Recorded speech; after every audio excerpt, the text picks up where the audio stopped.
And it's a relatively good map for Reapers, so we could see the same sort of crazy nuttiness as we saw in that last game. Yeah, most definitely, most definitely. So we're loading up into Orbital Shipyard as we speak. I see that I didn't realize Foxer made it into Grandmasters, so Foxer being in Grandmasters shows Bubba is in Masters, but we are loaded in this map here. So spawning in the top right hand corner, it is our now yellow Terran player. It is Foxer, playing for his tournament life. And his opponent down here in the bottom left. If he can win this match, he goes on to face Snovsky. From Team Ascension, Bubba.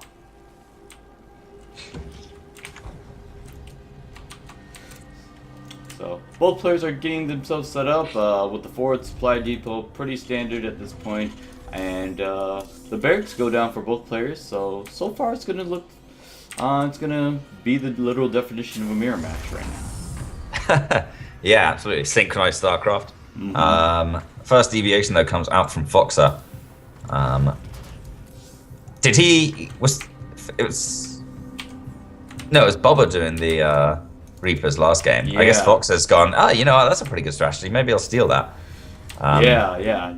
And Orbital Shipyard would be the map to do that. And Yeah. I think Foxer. Only 2 racks though. Yeah, I think Foxer is definitely at the point where he's probably thinking that maybe he should be a little bit more aggressive at this point. What? Oh, right, in the last map. Yeah, Okay. but we do see a reactor going down in that first barrack, so I think we're going to see a huge commitment to Reapers at this point. Yeah, I guess Fox actually didn't know the new spawn location changes. Because he can't. Yeah, because he scouted. He scouted vertical. Yeah, you first. you shouldn't scout vertical like ever because they're not going to be vertical. Yeah, but double reactors on both of these barracks. Yeah, that's quite interesting. I mean, that's certainly going to be a lot of Reapers being pumped out. The problem is, Bubba already has a Reaper on its. Actually, it's not going across the map.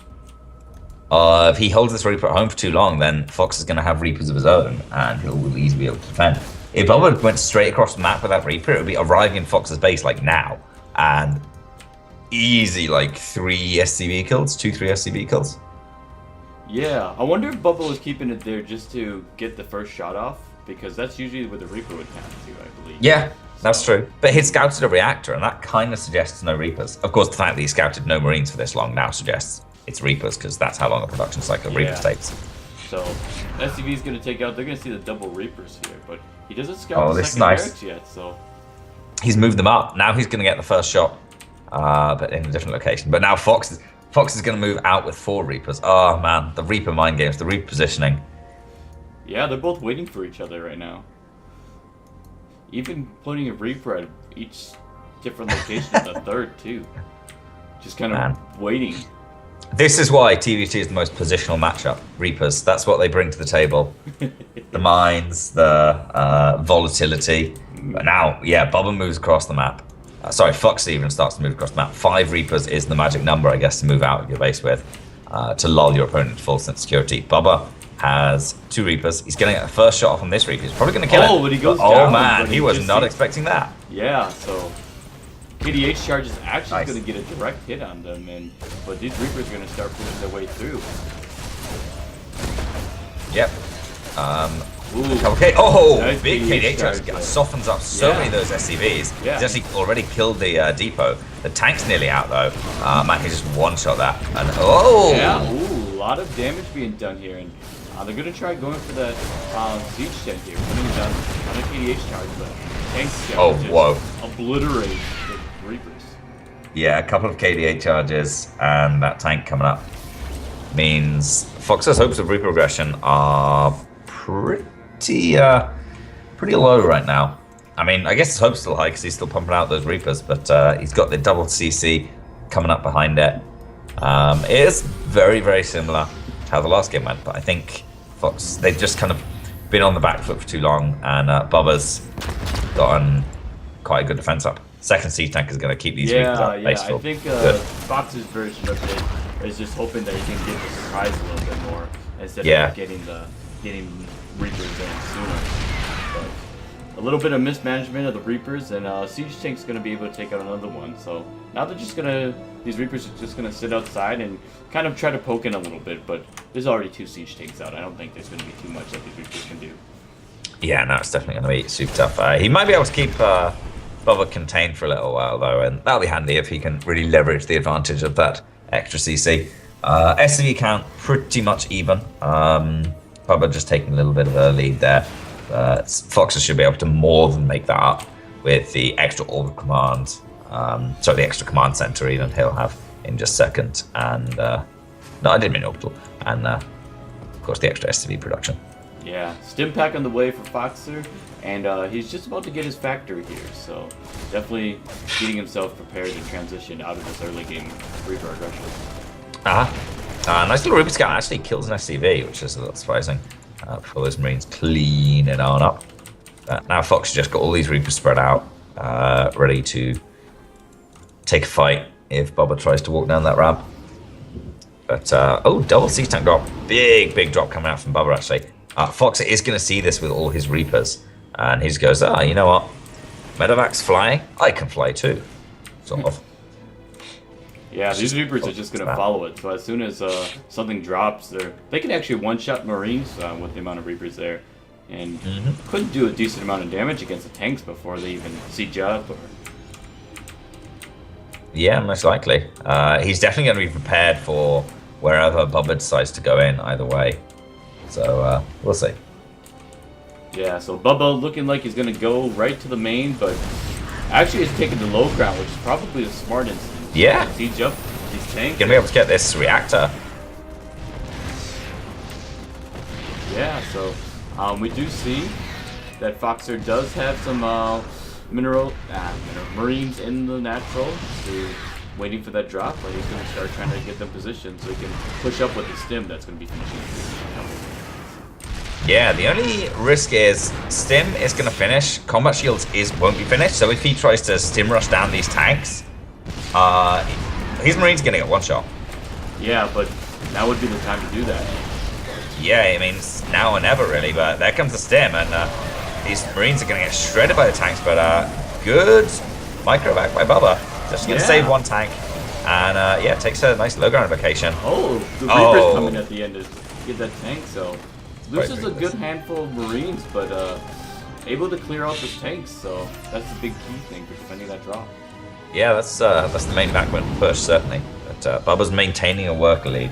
The third CC floating over Foxer, but he doesn't really have enough to workers to mine it super efficiently just yet.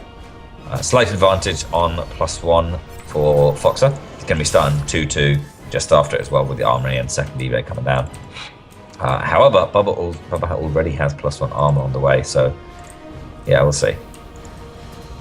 Stim to follow up with that too, but we do have a drop in the natural for Foxer, so looking a little undefended right now. So a mix of Reapers and a Reaper drop. Yeah, this is definitely a little bit unique, but the KDH charges actually bring some SCVs in, so getting 8 SCVs before deciding it's time to get out. But just about managed to make it out there.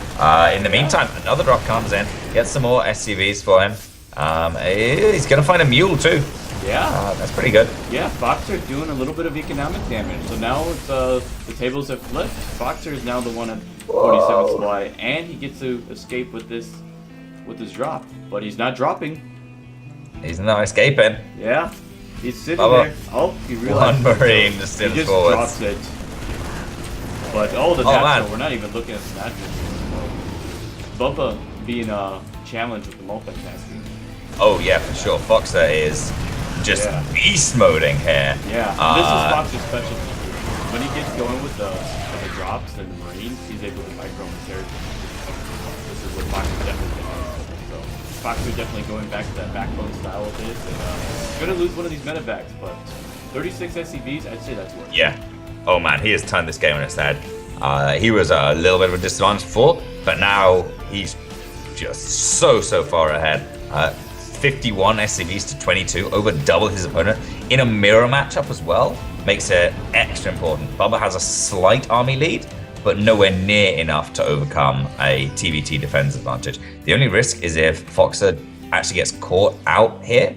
Yeah, and I think he realizes that too, so he's going to drop the siege tank right there to get some shots off. And that's going to give him time to put his Marines down to kind of start pushing his aggression back. Bunch of scans, going down, making sure each opponent knows where the army is. That siege tank gets focused down. Yeah, but at by those Marines focusing down the siege tank, actually... Yeah, that 1-1 from Bubba really coming into its own. The +1 defense, very, very strong in these mirror matchup fights. Fox has the siege tank up. He's going to be able to get off a nice few shots as his own +1 armor finishes up pretty shortly. Yeah, 5 seconds until that's done. And +2 is actually going to be done for Foxer as well here in a couple of moments. So Foxer definitely in a really good lead right now. Yeah, looking very, very strong. The only real risk is this drop from Bubba. Now it's his turn to put the hurt on. And how quickly is Foxer going to be able to react here? Yeah, he pulls those SCVs away. And I think he realizes that's all going to be in the front. So he actually runs in with these Marines and able to take out the entire army. He just routed everything there.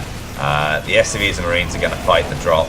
And he loses a few SCVs, but hey, 8 SCVs is pretty nasty. But over the course of this game, Foxer has killed 47 of Bubba's. And yeah, that's not quite the same thing. Yeah. Bubba still hasn't recovered. Yeah, we'll see. Foxer just has a pretty game-winning advantage. 135 supply to 80. Nearly double his opponent's army supply. Almost double his opponent's workers as well. And man, it's just time to stim and win. Yeah, and he definitely has 2 extra barracks and drop being sniped on the way. So Bubba really has to brace himself for this next attack. Even the siege tank coming in before everything else. Hey, why not lead the charge? Yeah. But Marines are gonna come up here, and I think Bubba's starting to realize that this is serious, and I wouldn't be surprised if he's thinking about how the next game's gonna go. Yeah, definitely got to be on your mind here. +2 done for Fox now. He's just gonna charge forward, huge concave, takes down the tank, takes down the last Marines, and that is a slaughterhouse. GG. GG. Foxer takes that second game very convincingly near the end. Yeah, he just flipped a switch and turned on, right, now it's time to win this game, and just dropped everywhere, ripped Bubba apart. That was ferocious. Mm-hmm. Yeah. Really good to see. Yeah, we definitely see, like you described, that switch just turned on for Foxer, and all of a sudden we were seeing him kind of barely a little bit behind to just pulling ahead just from workers. Mm-hmm. Yeah, that takes us to game 3, our first actual full series of the night. And was it Ulrena? Yeah, it's gonna be Ulrena. Yeah, that's interesting. That's great for Foxer if he wants to get those, get that drop machine going. But of course, I mean, Reapers will have a relatively short rush distance, but there's not too much kind of tricksy jump in and out business they can do on Ulrena. So swings and roundabouts really. I'm not really expecting any big Reaper cheese from either player, I don't think, but you never know. Yeah, I would expect with the way that the map is laid out and the architecture of it that not too much of Reaper presence, maybe just one to do the initial scouting and, do the formalities of, hey, I'm doing a Reaper opening, and just gonna, might even get to more of like a drop openers, like a Widowmine drop or Hellion drop. Yeah. Yeah, possibly. Yeah, we're just loading up in right now. Oh, where am I ever go? Yeah. Oh, there we go. Invite the game. So, yeah, if you're just tuning in, this is the rival StarCraft 2 League. My name is Hawkeye, and Trigonal is with me from across the pond. He's taking his sleep schedule and flipping it upside down. Wait, that's Australia. That's how that works. But it's turning on its side, maybe. But yeah, there we go. There we go. I like that. So I think you're like 5 hours ahead of where. Eastern. I'm 5 hours ahead of Eastern. Yeah. So because you're GMT 0, right? Yeah. Yeah. So boom. 3 a.m. right here. I'm casting some StarCraft. I'm gonna be sick. Yeah, definitely. But you're pretty used to this because we find you doing production for ASL and other North America series as well. Yeah. I pretty much live on a North American schedule. It's probably unhealthy, but it's a lot of fun. I mean, I finish work at like 1 or 2 a.m. most days, so it's not too much of a distraction. Just means I have to get up like about as the sun goes down. Ah, right. Yeah. I know I used to work at a call center, and since we did worldwide support, there's a couple times that I had to do European and Asian hours. And Yeah. I don't think that's the lifestyle for me. Although I did play probably more games under that schedule than I ever have beforehand. It's true. It's good. There's nothing like it being dark outside and just going, yeah. Get some games on. This is my time. Yeah. No one's here to tell me to, hey, let's go out and get drinks or something like that. Hey, it's a lovely day outside. Why don't you go outside and play with your friends? No, I'm playing video games. I have to get my promotion, Mother. Go away. This is the prime time. Everyone else is sleeping right now. Yes. So it's all the people that can't sleep that are on right now, and we're going to be able to take advantage of that because they're not as good. Yeah. Or they're really good. The other advantage of playing really late at night is you sometimes hit people who come back from the bar or something and gone, it's a great idea. I'm going to play some ladder. I've had a couple of those nights. That is sometimes me. I remember one time in Wings of Liberty that same scenario.